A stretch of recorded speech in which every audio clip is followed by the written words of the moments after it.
Ningizimu Afrika, Mzansi, sanibonani, nginibingelele kuphi nakuphi la enibukele khona ngemakuthi-ke usuku lakho lokuqala uyithola-ke uhlangana nalo mbukiso. Ngicela ungalenzi iphutha kusekhaya la, subscribe kwi-channel, ulike ivideo ebese-ke uciphiza i-notification bell. Wenzelani na?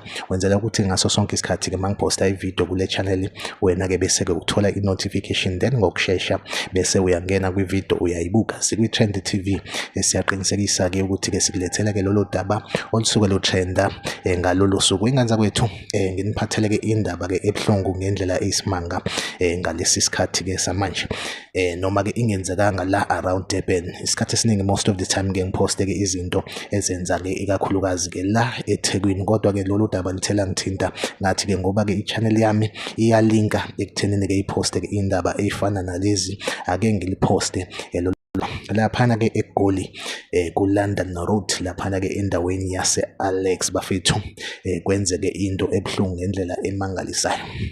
Kuthiwa-ke osukwini lanamhlanje-ke ekuseni isikhathi-ke sokuthi-ke iy'ngane ziye esikoleni.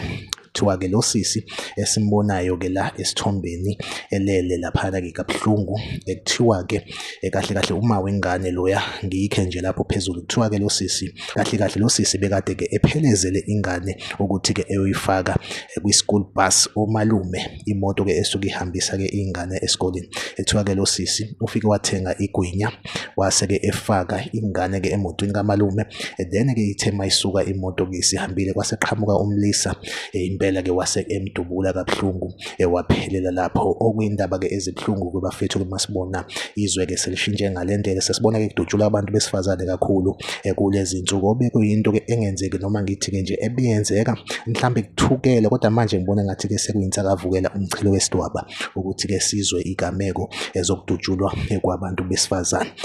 Besivame nje ukuthi-ke sizwe ukuthi-ke hey, indoda ethile okanye umfana othile udutshuliwe noma kubuhlungu, kodwa kuyayi-understand-eke if kuwumuntu wesilisa bafethu kubuhlungu kakhulu mase kudutshulwa abantu besifazane kangaka. Njengalo lolu daba bafethu, umama udutshulwe kade hambisa ingane kumalume ukuthi ayise esikoleni, then-ke ntambama ingane-ke izobe-ke isilandwa ubani esikoleni? Umalume uzothi mayifika edropha ingane la edropha khona uma wayo akekho.